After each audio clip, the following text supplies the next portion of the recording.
se presentan en que aparecen sobre todo por la tarde o durante la noche. Y este cambio suele manifestarse en forma de agitación, agresividad, ansiedad o bien delirio. Sin embargo, el nombre de este síndrome no está muy bien clasificado y no tiene así como que no tiene criterios diagnósticos ni estándares de procedimiento para este síndrome. Sin embargo, es algo muy relevante por pues todas las implicaciones que tiene para el paciente, para el cuidador principal, para el burnout del cuidador principal y sobre todo el riesgo de institucionalización de pacientes que tienen demencia. Entonces, algo muy importante. Número uno, saber que existe este síndrome, saber la definición y cuáles son como los síntomas que se suelen llegar a presentar. Y este es un fenómeno clínico de gran relevancia y pues es ampliamente extendido entre los pacientes con demencia, lo que representa una carga considerable para los cuidadores principales. Continuando con la definición, este síndrome incluye agitación, agresividad, ansiedad, deambulación, desorientación, alucinaciones y delirios.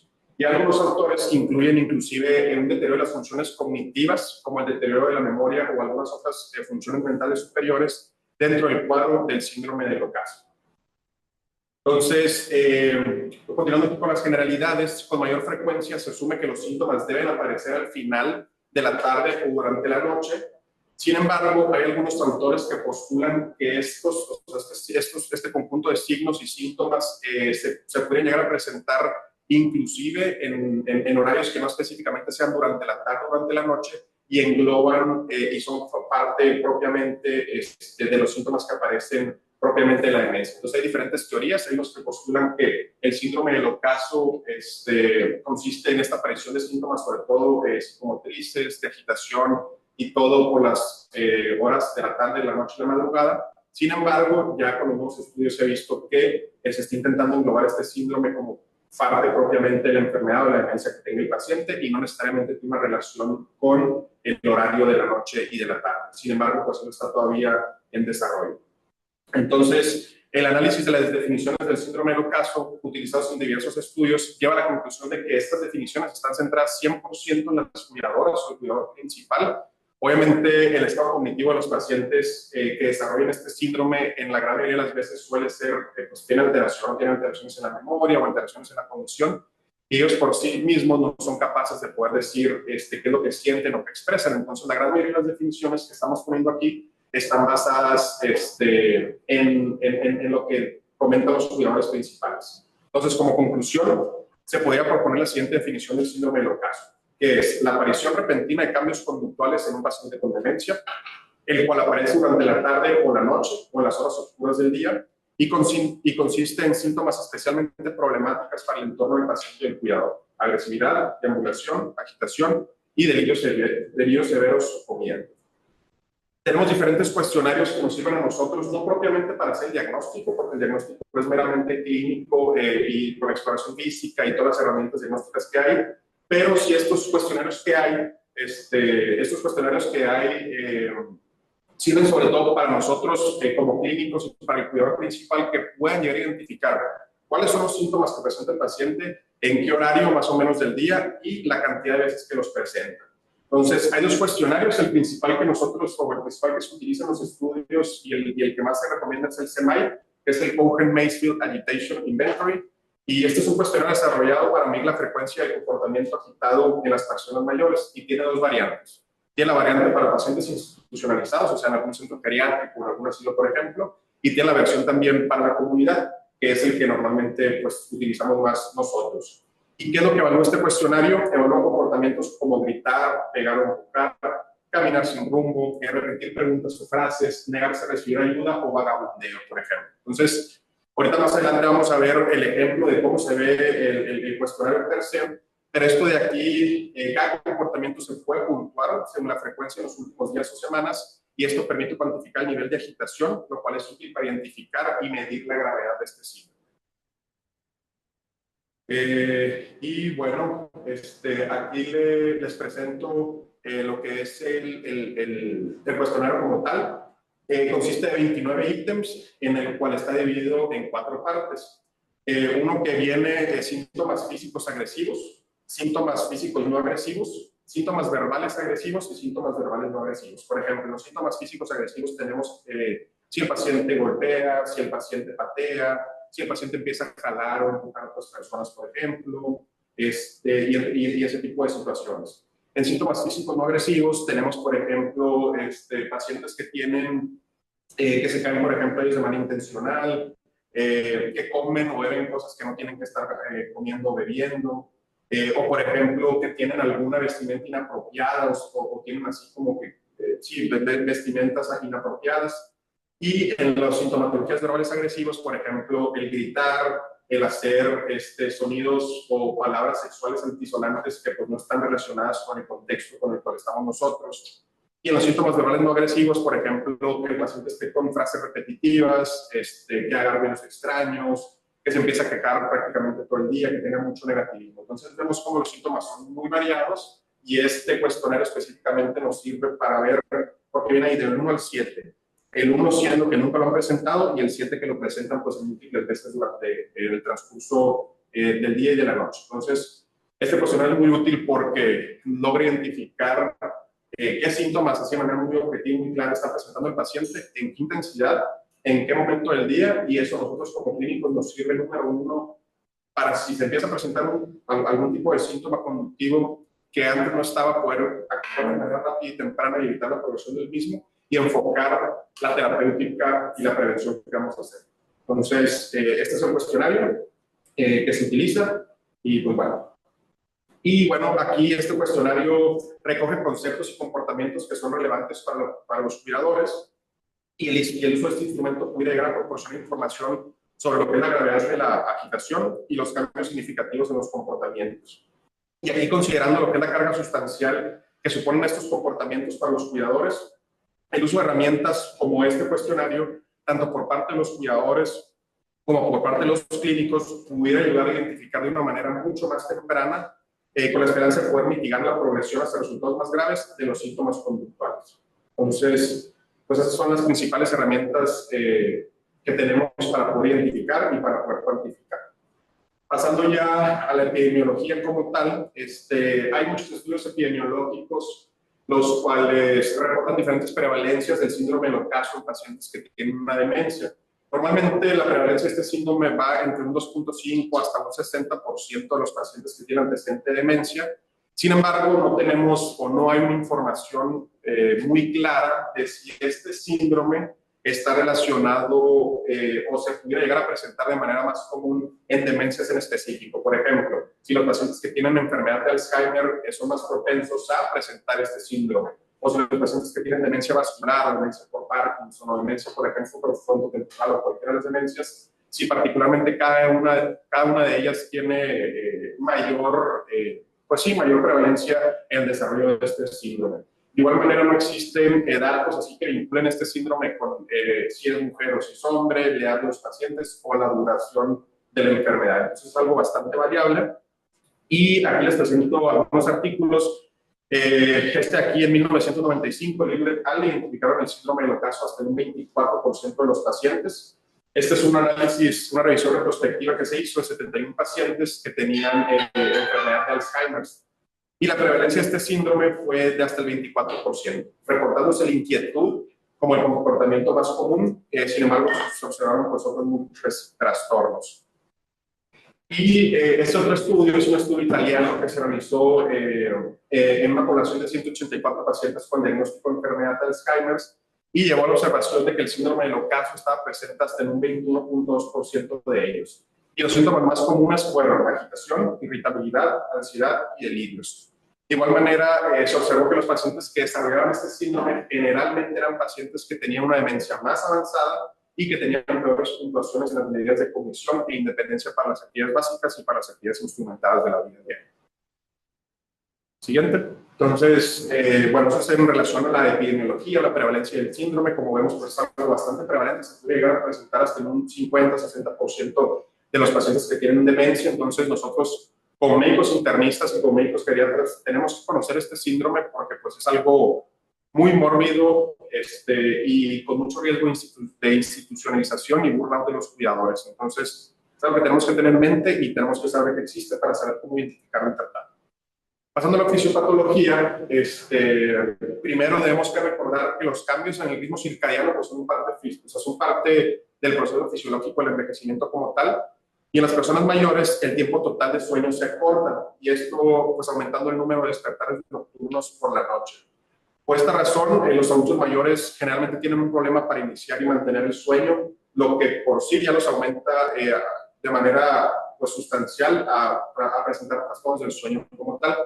Independientemente de los cambios que están relacionados con la edad en el ritmo circadiano, hay evidencia de que el desarrollo de este síndrome está vinculado de manera muy particular a nivel genético con la demencia de tipo Alzheimer.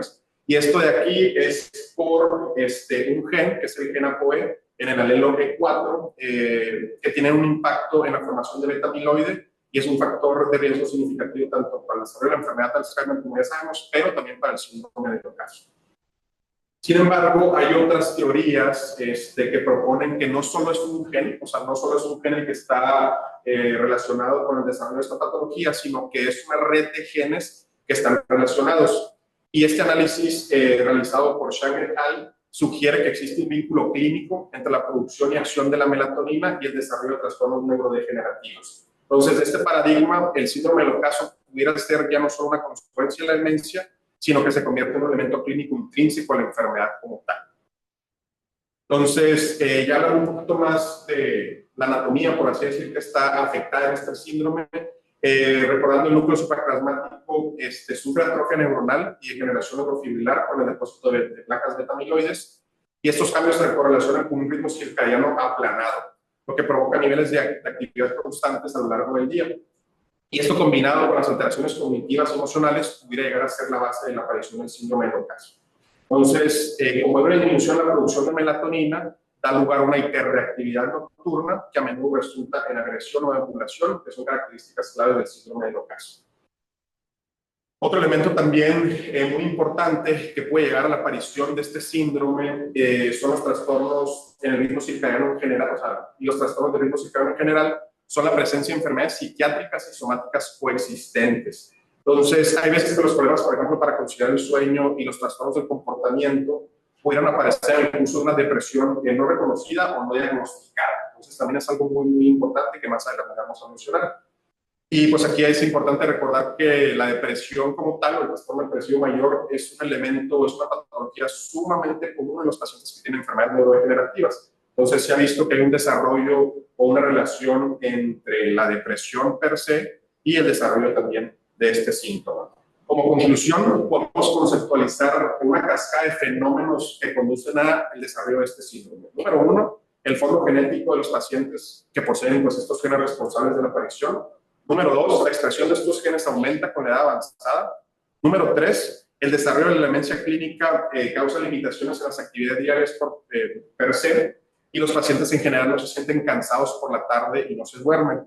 La neurodegeneración del sistema melatonina bloquea los mecanismos para conciliar el sueño, y la disminución de las funciones cognitivas pues, provoca esta interpretación delirante de los objetos del entorno. Así, los pacientes pues, no están somnolientos, están activos y son incapaces de entender el enfoque convencional de las horas del día. Entonces, es un mecanismo fisiopatológico complejo que involucra genes, estructuras anatómicas y la demencia y otras patologías per se para desarrollar pues, este estado de agitación, agresividad o confusión.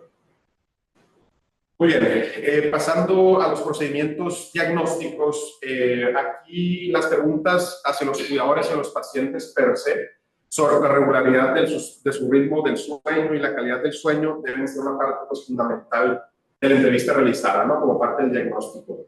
Y aquí lo que nosotros esperaríamos es que pues, las cuidadoras o el cuidador principal sea el que mayor información pudiera brindarnos, ¿verdad? Ya que el paciente a veces pues, puede llegar a tener, la gran mayoría de las veces suele tener una cognición alterada y puede no expresar bien la sintomatología o lo que más le molesta. Entonces, y en el diagnóstico de este síndrome debe basarse principalmente en la historia clínica y una entrevista pues, exhaustiva, y el médico aquí debe tener la capacidad de poder sacar información de diferentes fuentes. La cuidadora o el cuidador principal, los cuidadores familiares, si por ejemplo tiene alguna enfermera que está viviendo con él o algún equipo de enfermería. Entonces, toda esa información es sumamente útil de todas las personas que están viendo cómo es el comportamiento del paciente para poder nosotros recopilar la gran mayoría o la gran cantidad de los datos. Entonces, dentro del abordaje es necesario hacer las siguientes preguntas. El paciente tiene problemas para conciliar el sueño, el paciente se despierta durante el sueño, el paciente tiene alucinaciones, al estar acostado en la cama, el paciente muestra una actividad excesiva de las extremidades inferiores, informa incomodidad de las extremidades inferiores, esto sobre todo para hacer la diferencia, por ejemplo, con el síndrome de piernas inquietas. El paciente ambula durante la noche, realiza actividades inapropiadas, por ejemplo, empacar, preparar comida o vestirse en horarios inapropiados, aparece agresión o aumentan los trastornos cognitivos por la tarde. Entonces son preguntas que tenemos que estar nosotros teniendo en consideración, que nos van a servir de manera muy puntual para sacar más información. Y recopilar esta información va a ayudar a identificar si se trata de un trastorno primario del sueño, un trastorno del ritmo circadiano, o bien una aparición o exacerbación vespertina de síntomas psiquiátricos. Entonces, como vemos, es algo muy complejo y es muchísima información que tenemos que nosotros englobar para poder hacer diagnósticos diferenciales y poder llegar a un tratamiento adecuado que más adelante vamos a ver. Entonces, algo también muy importante que tenemos que hacer durante la entrevista, durante la exploración y la historia clínica del paciente es preguntarle qué medicamentos está tomando actualmente el paciente. Más adelante vamos a ver que hay ciertos medicamentos que pudieran exacerbar esta sintomatología. ¿Cuáles son las demás enfermedades coexistentes? ¿Cuál es el horario diario típico del paciente? ¿Cuáles son las actividades, por ejemplo, que él realiza en su día a día? ¿Qué tal iluminado está el lugar del paciente? Y si como tal la habitación donde duerme el paciente es lo suficientemente cómoda y le da el suficientemente pues confort para poder estar pues cómodo, ¿verdad? De igual manera, en la evaluación del paciente deberíamos de presentar atención si el paciente presenta o no sintomatología relacionada con depresión. Por ejemplo, si tiene anedonia, si tiene abandono de intereses previos, si tiene descenso del ánimo, si tiene expresión de contenidos que sugieren baja autoestima o si tiene trastornos del apetito. ¿Okay? Y esto pues debemos de evaluarlo para ver si estos trastornos del sueño son un elemento de un episodio depresivo per se y no tanto de un síndrome del ocaso como tal. Ahora, existen diferentes pruebas adicionales diagnósticas, las cuales no son muy útiles, pero pues es importante o solamente saber que existen. No son útiles sobre todo por el contexto clínico del paciente. La primera es una prueba que se llama actigrafía. Y la actigrafía consiste en que pues, se hace un registro continuo de los movimientos del paciente, sobre todo las extremidades, y esto es mediante un acelerómetro. Literal es como si fuera como un holter, ¿de cuenta? Que se conecta en las manos, en los brazos, en las piernas, así, por un periodo de 24 horas o más, y ahí va cuantificando lo que viene siendo el movimiento de los pacientes. Y en el caso del síndrome del ocaso, se esperaría un aplanamiento del patrón de la actividad diaria, es decir, la intensidad de los movimientos del paciente durante el día y durante la tarde o la noche, pues prácticamente van a ser similares, no va a tener una disminución en el movimiento durante la noche, la madrugada o la tarde, que es lo que esperaría en un paciente con alguna patología en relación al día. ¿Okay? Y otras pruebas que se pueden realizar es la polisomnografía. La polisomnografía, aquí igual sería algo, imagínense tener un paciente pues, que tiene algún tipo de demencia, que tiene sintomatología conductual, está agitado, agresivo, está estresado, no sabe bien exactamente cuál es el entorno, dónde está. Entonces, llevarlo a algún laboratorio del sueño, a alguna clínica del sueño, algo así, per se, va a ser algo bastante difícil, porque pues todavía lo vas a desorientar un poquito más, pero si se sospecha de algunos síndromes como el SAOS, por ejemplo, que pudiera estar exacerbando todo esto, sí justificaría su realización, sin embargo, no es así como que lo principal que realizaríamos. ¿Okay?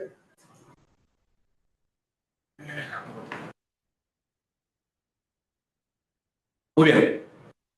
Pasando ya propiamente al tratamiento de este síndrome, aquí es bien importante saber que el tratamiento se divide en dos. Tenemos lo que es el tratamiento no farmacológico y el tratamiento farmacológico. Y dentro del tratamiento no farmacológico tenemos también lo que es la prevención de este síndrome, que eso es como que el punto más importante que yo quiero que se en esta plática. Cómo hay medidas preventivas que están pues bien estudiadas con artículos y con estudios y todo, que pueden retrasar la progresión tanto de la demencia y la aparición de este síndrome. Entonces, aquí las terapéuticas empleadas, no farmacológicas, son pues intervenciones que pueden ser muy básicas o pueden ser algo así como que muy mínimo para nosotros, pero puede llegar a tener un impacto muy positivo para el paciente y sobre todo también para el cuidador.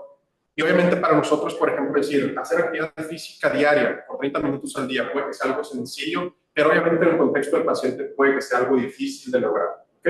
Pero es importante saber que se tienen que, que proporcionar esta información al cuidador y a la familia.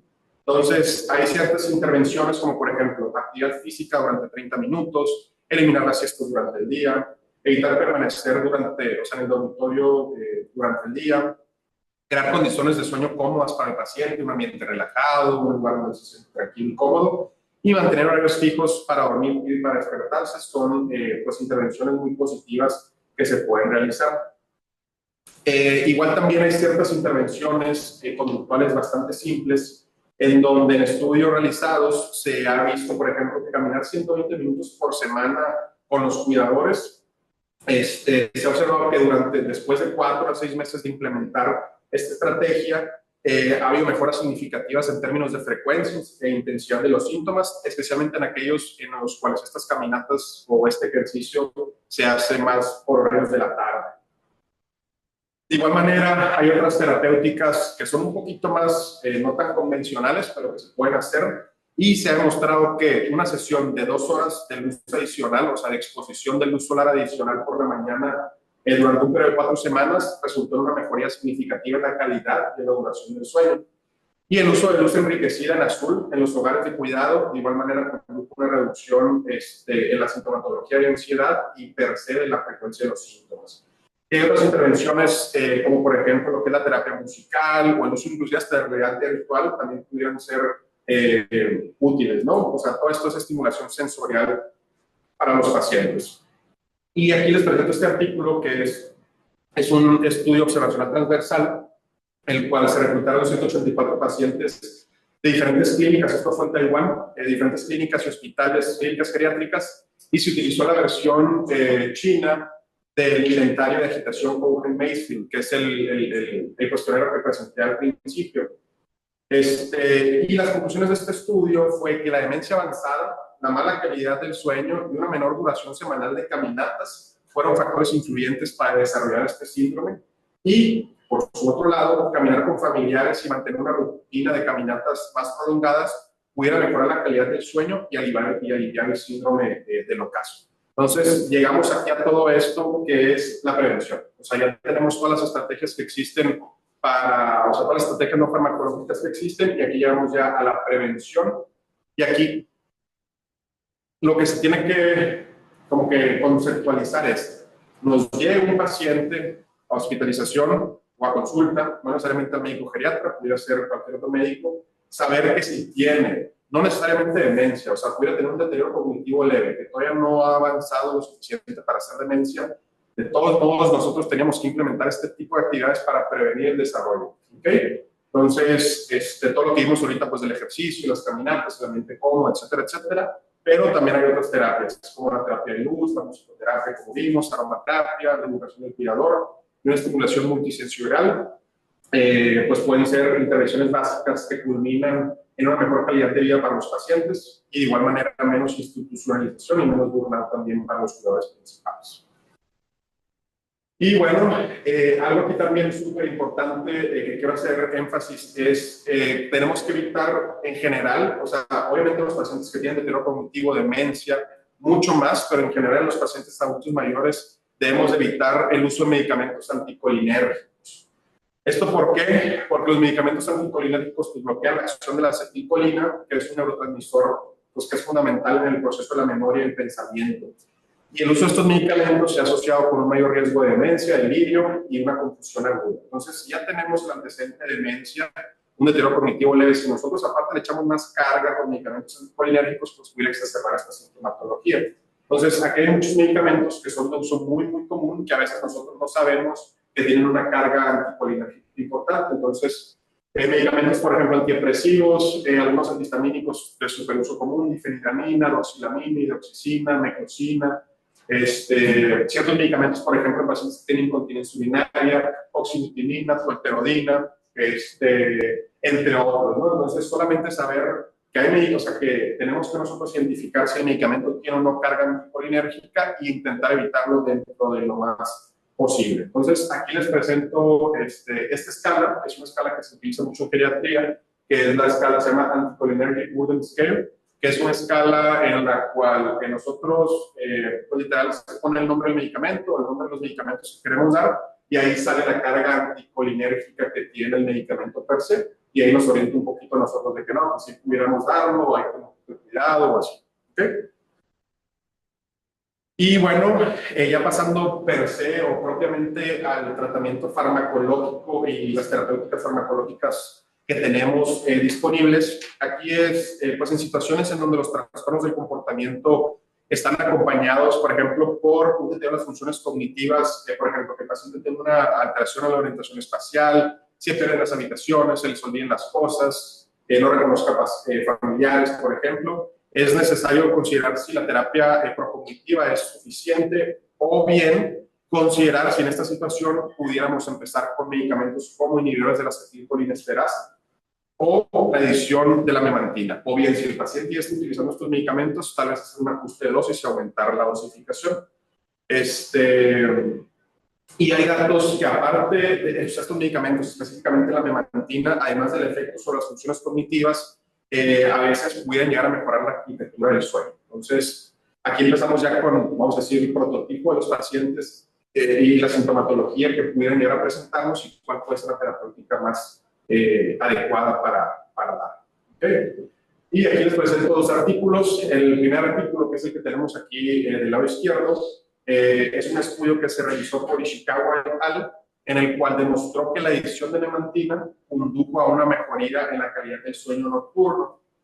Y el propósito de este estudio fue, vamos a decir, investigar los efectos de la memantina en las variables polisomnográficas, o sea, del sueño, y si tenía efecto o no sobre los síntomas conductuales. ¿Okay? Entonces, fueron 112 pacientes que tenían el antecedente de enfermedad de Alzheimer, y previo a la implementación de memantina se realizó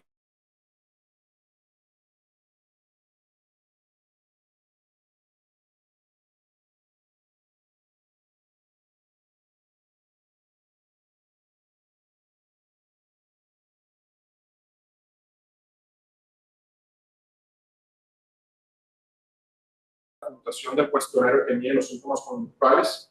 Se observaron disminuciones significativas en las escalas de ansiedad y irritabilidad, un aumento en el tiempo total del sueño. Entonces, como conclusión, la memantina fue eficaz para reducir el sueño fragmentado y mejorar la sintomatología conductual. Entonces, vemos cómo la memantina es una opción buena, en general bien tolerada por los pacientes, que pudiera mejorar la sintomatología conductual y pudiera también tener beneficios en el sueño. ¿Okay? Y en el artículo número 2, que está del lado de la derecha, nos habla de cómo medicamentos inhibidores de la acetilcolinesterasa, en este caso el donepezilo, pueden aumentar igual la cantidad del sueño REM, pero sí pueden llegar a generar algunas parasomnias. Entonces se recomienda más utilizarlos sobre todo en la mañana y no tanto en la noche para poder evitar este tipo de sintomatología. Y bueno, aquí, si en nuestra entrevista y el examen del paciente se descubre que el paciente tiene un trastorno del sueño y otros estados, otros síntomas de bajo estado de ánimo, debemos tratar primero la depresión e iniciar una terapia antidepresiva. Entonces, aquí volvemos al tema que previamente hemos mencionado, la depresión, que es súper importante reconocer una depresión para empezar tratamiento, porque la depresión puede dar muchos síntomas que son similares a estos de aquí. Entonces, hay medicamentos que se recomienda utilizar medicamentos mejoradores del ánimo que tengan también componente sedante, ¿ok? Y que tengan un efecto positivo documentado sobre el sueño. Un medicamento bastante bueno para este tipo de perfil de pacientes pudiera ser la doxepina. La doxepina, pues, es un medicamento que inhibe la recaptura de noradrenalina y de serotonina, y se recomienda utilizar, pues, este tipo de medicamentos mejoradores del ánimo para poder normalizar los trastornos del comportamiento. ¿Ok? Entonces, este medicamento, este artículo justamente nos habla de eso, ¿no? De cómo la doxepina pues, puede llegar a tener un poquito de beneficios en estos rubros. Y bueno, como hemos visto, en el síndrome del ocaso pues, está ligado directamente con insomnio, en general, pues mala calidad de sueño. Y algo muy importante también que quiero decir en esta plática, en estas situaciones en donde llega un paciente que no duerme o así, no se recomienda el uso de hipnóticos de tipo benzodiazepinas. O sea, eso es algo súper importante, no porque hay un paciente con demencia y esté agitado y no pueda dormir, ahí te va tu benzodiazepina, realmente no es así. Se tiene que hacer un abordaje mucho más completo para poder identificar por qué está esa sintomatología y si implementando otro tipo de medicamentos pudiera mejorar y no darle luego una de las benzodiazepinas que se ha demostrado que pues estos medicamentos, las benzodiazepinas, sobre todo se utilizan para el tratamiento del insomnio a corto plazo, o sea, utilizamos, se le conoce como una terapia puente entre 1 o 2 meses de tratamiento con benzodiazepinas y posteriormente ya se hace el destete, pero realmente no sería lo ideal, ¿ok? Y aparte, pues, de que estos medicamentos tienen una serie de efectos adversos, ¿no? Sobre todo relacionados a una somnolencia excesiva del paciente, o sea, que esté como que dormido la gran mayoría del día, esté somnoliento, esté irritado, y esto puede ser un factor de riesgo para caídas, para fracturas y otro tipo de cosas que complicaría todavía muchísimo más la situación. ¿Okay? Entonces, en caso, por ejemplo, de insomnio, pudiéramos considerar otro tipo de medicamentos como la oxepina, que fue el que anteriormente mencioné, o bien la trazodona, también es otro medicamento que ha sido probado en repetidas ocasiones en el tratamiento del insomnio, tanto en el curso de depresión como trastornos del ánimo. ¿Okay? Entonces tenemos diferentes opciones, no solamente benzodiazepinas que podemos utilizar, que pudieran tener una mejoría en la sintomatología conductual y en el sueño y la calidad del sueño del paciente. Otro medicamento que utilizamos muy frecuentemente es el escitalopram, que es un medicamento eficaz tanto en el tratamiento de la depresión y de los trastornos del comportamiento. Y aquí hay 2 artículos. En el primero, pues se demostró que el escitalopram tiene un efecto positivo sobre la arquitectura del sueño en el curso de la depresión. Y en el artículo número 2, está bastante interesante, que es el artículo que tenemos aquí en el lado derecho, muestran que el escitalopram a dosis de 10 miligramos al día pudiera llegar a ser tan eficaz en el tratamiento de la agitación y los síntomas psicóticos como 1 miligramo de risperidona. ¿Okay? Entonces, la conclusión de este estudio fue que el escitalopram y la risperidona, o sea, no definieron como tal la eficacia de la reducción de síntomas, o sea, ambos son buenos. Sin embargo, el escitalopram tuvo una finalización mucho mayor de la terapia por el tiempo que se utilizó en comparación a la risperidona, ya que la risperidona puede llegar a generar más efectos adversos. Entonces, otro medicamento que se puede utilizar en el contexto de un paciente que puede llegar a tener sintomatología de agitación, agresividad, trastornos de sueño, insomnio, pudiera ser escitalopram. ¿Okay? Entonces, aquí vemos cómo hay diferentes terapéuticas que podemos utilizar, no solamente benzodiazepinas. Y bueno, este otro artículo habla un poquito más también de la trazodona, y pues un artículo aleatorizado doble ciego de 9 semanas de duración, el cual se englobaron 28 pacientes con demencia y comportamientos agitados. La intervención que se hizo fue utilizar aloperidol, una dosis de 1 a 5 miligramos, versus trazodonas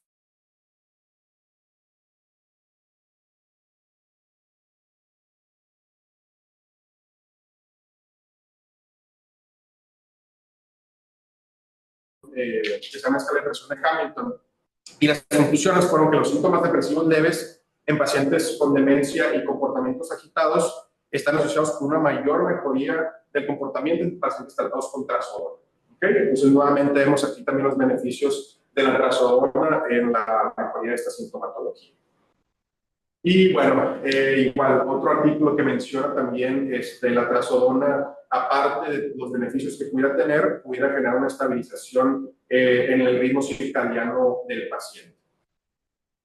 Y algo aquí también muy interesante, hay veces que los pacientes pueden llegar a presentarnos, como vimos anteriormente, o sea, hay veces que los pacientes pueden ellos pensar que están haciendo, vamos a decir, actividades normales en horarios que nada que ver. Por ejemplo, un paciente que quiere irse a correr o quiere ir a, no sé, comer o algo así a la 1 de la mañana, 2 de la mañana, cosas pues, que nada que ver. Y eso a veces nos pudiera orientar a que el fondo pudiera ser un trastorno del ritmo circadiano como tal.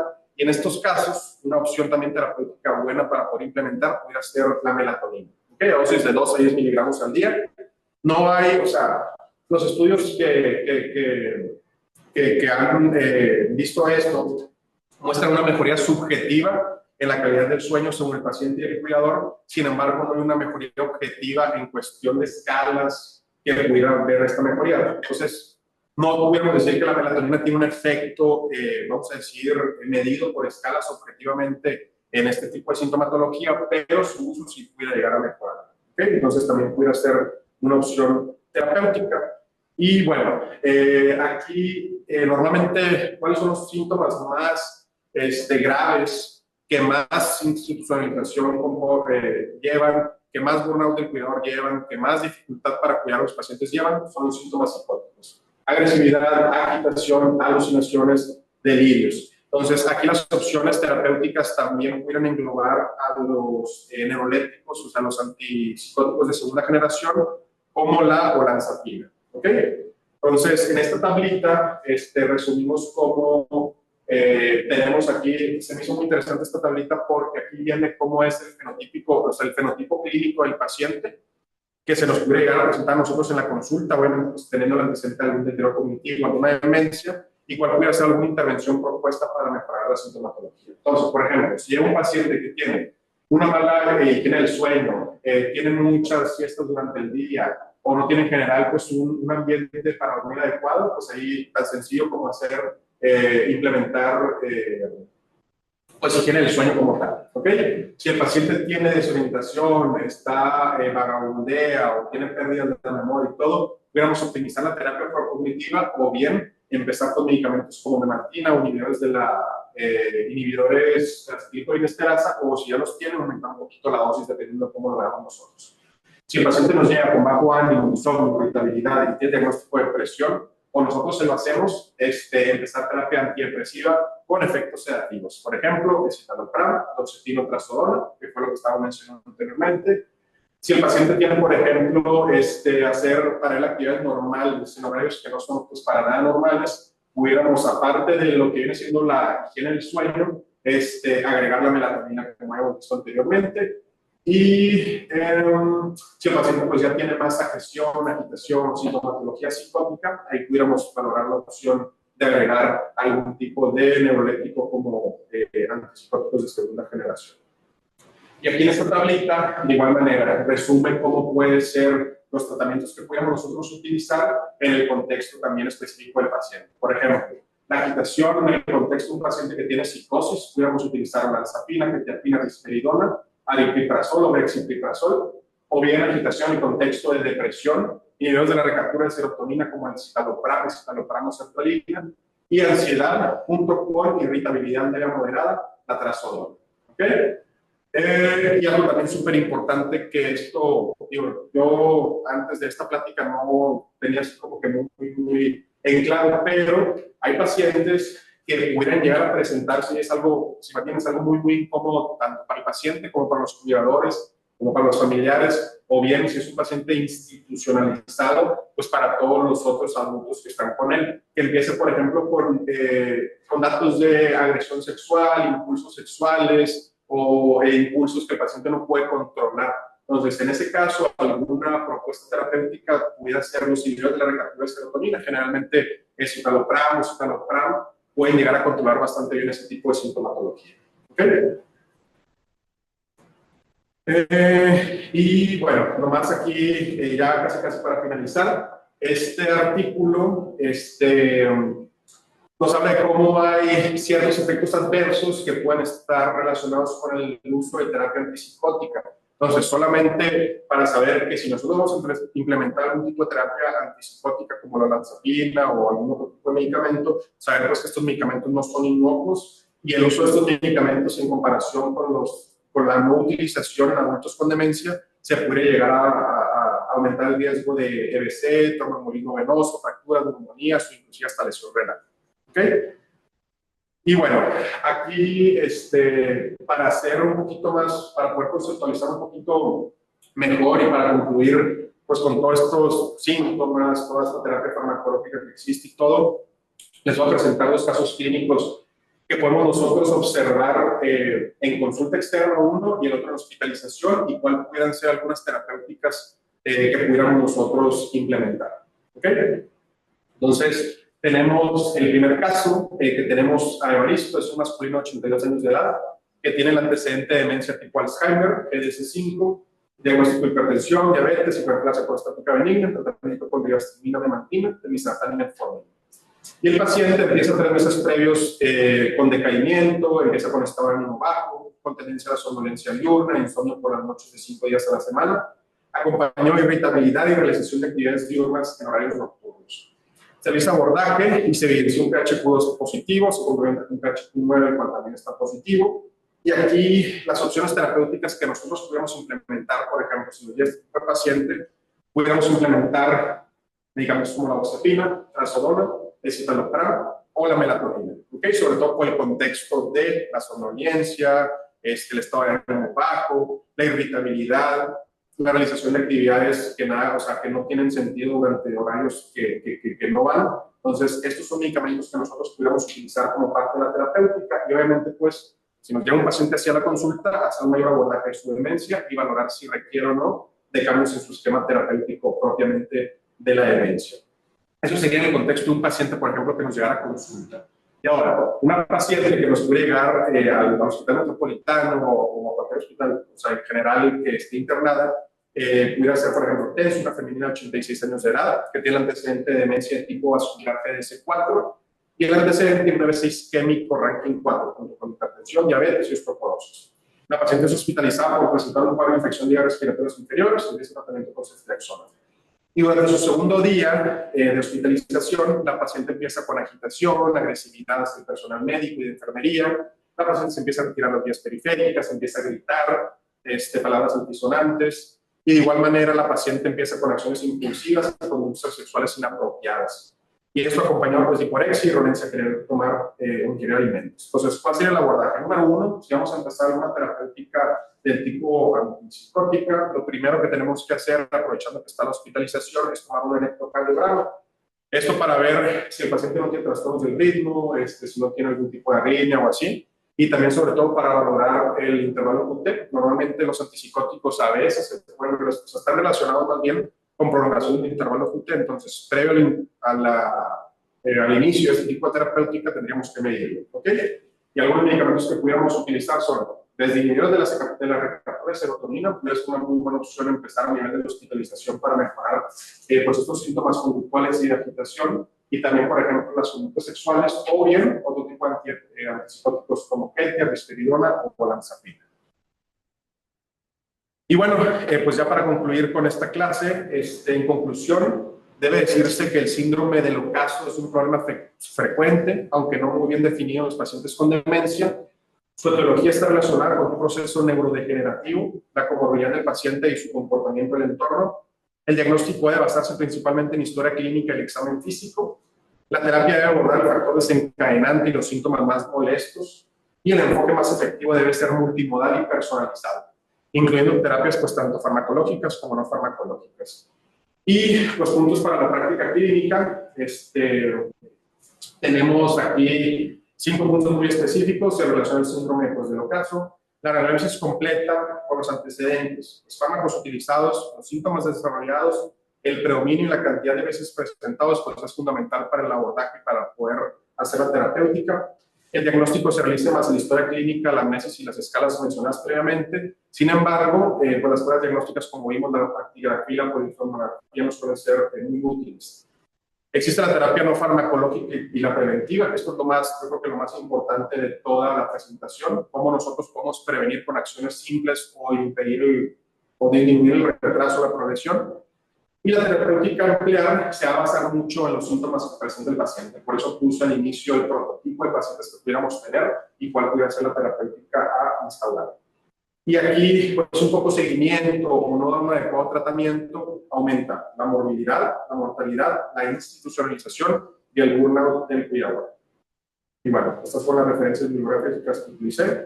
Muchas gracias por su tiempo y quedo abierto a dudas o preguntas o comentarios.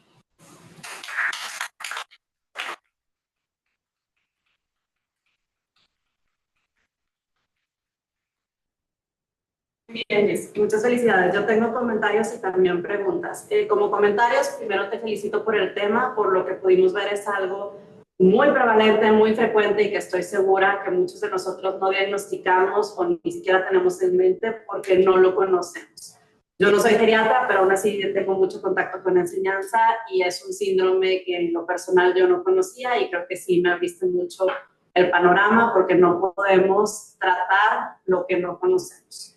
Entonces, por esa parte, te felicito, me encantó el tema. Algo muy básico que ya no te quise interrumpir, recuerda prender la cámara cuando sea posible, entonces, bueno, fue algo muy pequeño, pero ya no lo quise interrumpir. Respecto a las diapositivas, creo que están muy orientadas para las personas que nos acompañan por Zoom. Las personas que estamos de manera presencial, por lo menos la mitad de las diapositivas no se podían leer porque la letra es muy pequeñita. Lo que tienes a tu favor es que dominas el tema, entonces lo platicaste muy bien, no estabas leyendo las diapositivas, lo ibas llevando de una manera muy fluida, por lo que fue muy sencillo para nosotros seguirte y no perder el hilo. Pero bueno, para futuras presentaciones también consideren a las personas de manera presencial a la hora de hacer las diapositivas. Respecto a las preguntas, tengo dos preguntas. La primera no me quedó claro qué es la terapia de presencia simulada, no sé si pudieras explicar un poquito más al respecto. Y la segunda, si mencionan algún horario en el que sugieran la melatonina, porque eso es algo en lo que no nos ponemos de acuerdo. Hay gente que dice que cuando empiece a bajar el sol, otros dicen que a media hora antes de dormir, otros te dicen que hasta 4 horas, no hay un consenso, no sé si ellos dieron alguna recomendación o algún horario para la melatonina.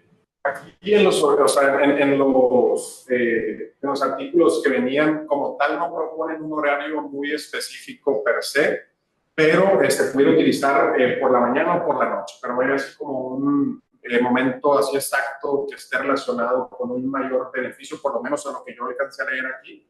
Simplemente pues conocer que la melatonina pudiera ser pues, un apoyo, sobre todo en el caso de los pacientes que tienen esta inversión en el ciclo del sueño, que empiezan a hacer actividades raras, pero no hay así, por lo menos en lo que yo alcancé a leer, un horario muy específico para poder utilizarlo. Y de la otra terapia se refiere, o sea, es estimulación sensorial principalmente, o sea, es estimulación sensorial de todos los sentidos para poder pues, estimular lo que más se pueda al paciente, y eso es lo que se ha comprobado que puede llegar a retrasar con la progresión. Hay una pregunta en el Zoom. Hay un comentario, pero no se me hace voz. Creo que ahí sí se escucha. Sí, escucha. Ahora, tengo un comentario, muchas felicidades. Y eso es Tamara, para los que a lo mejor no me conocen por ahí por Zoom. Pero el síndrome del ocaso forma parte, o sea, los síntomas que se ven en el síndrome del ocaso forman parte de un espectro que nosotros conocemos como síntomas conductuales y psicológicos de la demencia. Aquí, como su nombre lo dice, pues son síntomas psiquiátricos, ¿no? En la demencia podemos ver que hay una alteración de las funciones mentales superiores, así como hay alteraciones en el lenguaje, en lo motor, etcétera. También vemos síntomas psiquiátricos, que es lo que normalmente afecta más a la familia y es el motivo más frecuente de la ubicación familiar. En el síndrome del ocaso, les digo, forma parte de este espectro y la verdad es que cada paciente va a variar mucho su experiencia con respecto a la enfermedad y con respecto a estos síntomas. Va a variar mucho a lo largo de la evolución de la demencia y no porque un paciente sea tranquilito al inicio no quiere decir que después pues sea totalmente lo contrario. Y algo que quisiera que se llevara mucho a casa es que los síntomas psicológicos y síntomas conductuales no son 100% explicados todas las ocasiones simplemente por tener demencia. Los síntomas conductuales pueden ser un reflejo y una respuesta de los pacientes ante una necesidad que no se está viendo satisfecha. Ellos, al igual que todos, porque somos personas, tienen miedo, tienen hambre, se estresan y pueden reflejar ese estrés, esa hambre como conductas aberrantes motoras o pueden hacer preguntas repetitivas o hacer ciertas conductas que nos parecen extrañas, pero que no se queden con que, ay, es que está con vagabundeo y se está rascando la cabeza y está como que jugando con tal cosa, nada más porque tiene demencia. No, hay que buscar si hay una causa subyacente que esté provocando estas conductas. Y en cuanto al tratamiento, cuando las medidas no farmacológicas no son suficientes, algo que también, que sí lo digo, pero como que para decirlo más directo, podemos tomar estrategias farmacológicas prestadas de otros síndromes, o sea, porque no hay como tal algo que sea directo para, es que tiene vagabundeo, esto es para vagabundeo, o sea, no, pero podemos tomar prestadas estrategias de otras cosas, como por ejemplo, si ya vemos que el perfil del paciente es ansiedad, o si ya vimos que el perfil del paciente es que está haciendo estas conductas repetitivas como tipo TOC, pues vamos a usar es el perfil de medicamentos precisamente para ese tipo de pacientes. Y los antipsicóticos los vamos a dejar ya hasta última elección porque si tienen efectos secundarios como ya sobre todo ese estudio, esos efectos secundarios se ven más en los primeros 3 meses, o sea, se ve muy aumentada la cantidad de arritmias ventriculares, de stroke, de TBP, incluso de neumonías. Entonces, pues sí tienen efectos adversos que pues hay que evitar, y siempre que vayan a iniciar un antipsicótico tiene que ser porque ya de plano el otro no funcionó, porque está agresivo el paciente o supone un peligro para los familiares. Y siempre tratar de que sean periodos muy cortos, de 6 a 8 semanas, y después irlos quitando. No se vale dejarlos ahí por toda la eternidad y que sean pacientes que llevan ahí como 2, 3 años con antipsicóticos. Y lo de la melatonina, normalmente los podemos dar como 2, 3 horas antes de que vayan a dormir. Es aceptado, o sea, si se la toman, ya me voy a dormir, si la toman un minuto antes, pues no va a haber mucho que hacer. Normalmente ayuda más para a aumentar la latencia del sueño. Y pues ya, son mis comentarios. Una pregunta en el Zoom. ¿Cómo podemos diferenciarlo de delirium? Realmente, o sea, es que sería algo muy difícil porque, por ejemplo, si tenemos un paciente que tiene una demencia y empieza con este tipo de sintomatología y hacemos pruebas o escalas para nosotros identificar si hay delirium como el 4AT o el CAM, lo más seguro es que nos va a salir positivo, o sea, nos va a salir alterado esa prueba. Entonces, sería difícil diferenciarlo. Más bien aquí sería, por ejemplo, el contexto del paciente que tiene un antecedente de algún tipo de deterioro cognitivo, algún tipo de demencia y que empieza con el desarrollo de esta sintomatología. Entonces, eso pudiera orientarnos más un poquito a esto. Por ejemplo, si es un paciente adulto mayor que no tiene algún tipo de deterioro cognitivo, y si tiene sus comorbilidades, hipertensión, diabetes, pero no tiene nada cognitivo y es hospitalizado y empieza con este tipo de trastornos, ahí sí nos pudiera orientar un poquito más a que fuera de delirium. ¿Okay? No sé si me van a entender. ¿Sí? Bien. Pues no sé si haya más dudas o comentarios. Si no, pues muchísimas gracias por su tiempo y damos por terminada esta sesión magistral.